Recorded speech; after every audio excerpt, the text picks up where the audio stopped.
The United States has been obsessed with strategic bombers since the Cold War, building these massive, long-range beasts that can, drop nukes anywhere on Earth.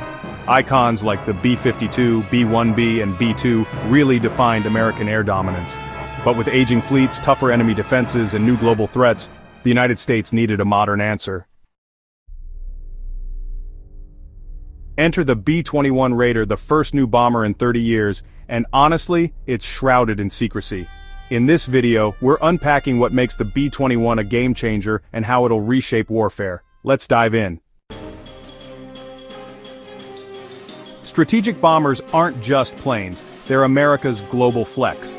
They can strike across the planet in just a few hours, hit targets, and vanish before alarms even blare. Behind this power are decades of tough calls, tech breakthroughs, and, well, some pretty big risks. In the 1970s, the United States started the Rockwell B-1 to replace the B-52. It was meant to be a supersonic speedster, dodging radars at low altitudes. But in 1977, President Carter shelved it, betting on cruise missiles since bombers seemed outdated against new air defenses. So, Reagan's arms race actually brought the B-1 back to life as the B-1B Lancer. It was, a bit of a compromise, capped at Mach 1.25 but packed with much better anti-radar tech. Over 100 of these were built in just 6 years, making it into service really fast. Meanwhile, Northrop Grumman was quietly working on something totally different, the B-2 Spirit. This was a real stealth marvel from the Advanced Technology Bomber program. Its flying wing design with no tail and those radar-absorbing coatings made it almost like a ghost, just slipping right through defenses. Nicknamed Spirit, this bomber definitely lived up to the hype, but wow, it cost a fortune. $2.13 billion per plane, or about $4.3 billion today. Congress ended up slashing plans from 132 to just 21. And even their hangars had to get special climate control to keep the stealth coatings intact, which really stressed out budget hawks. Still, the B-2 owned the battlefield.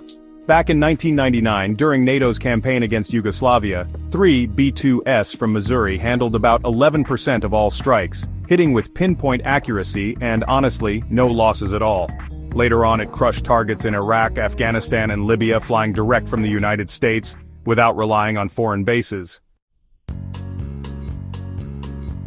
By the 2010s, even the B-2 showed some cracks.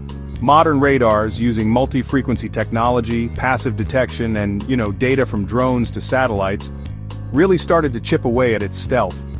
The B-1B was worse. Only about half its fleet was airworthy, and it was pulled from nuclear rolls.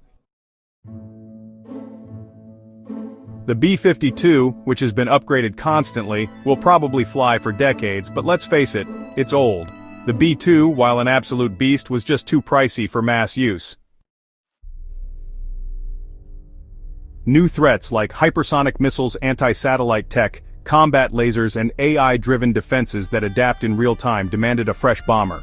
Not just stealth, but a multi-role platform ready for future wars. In 2011, the secret long-range strike bomber, or LRSB program, launched to build a stealthy, intercontinental bomber for both conventional and nuclear strikes. The B-21, named for the 21st century, is Northrop Grumman's answer. Nicknamed Raider, after the 1942 Doolittle raid, it's more than a bomber. It's a 6th-gen platform for intel, combat control, and intercepts, with what they call sensor-shoot tech. Northrop, stung by B-2 cost scandals, promised budget discipline. Unveiled in December 2022 at Palmdale, California, the B-21 looks like a B-2, but isn't a copy. Its flying wing design skips the B-2's jagged trailing edge, optimizing for high-altitude stealth and performance with near-zero radar signature. So, it actually echoes the original advanced technology bomber concepts, more than the B-2 itself. A higher ceiling, really improves sensor range and communications, which boosts survivability and data sharing with allies, like those 6th-generation fighters in the Next Generation Air Dominance, or NGAD program. The B-21's open architecture, well, it lets it swap in new gear. hypersonic missiles, directed energy weapons, or whatever future tech comes along, without needing major rebuilds. Its high altitude keeps it flying above enemy fighters and early warning radars. Range is absolutely clutch here, since it has to punch through anti-access and area denial defenses thousands of miles from its targets. With marathon missions already the norm, over 24 hours, the B-21's truncated weapons bays, just like the B-2S, actually free up space for more fuel, even though the airframe is smaller, about 2/3 the size of the B-2. Some folks even joke it's a stealth gas tank. So, its 2 engines compared to the B-2's 4 save a good bit of fuel, though Northrop is keeping engine details pretty hush-hush. Deeply recessed air intakes, which are usually a stealth design nightmare, actually cut visibility from all angles, and honestly, they outdo the B-2's stealth game.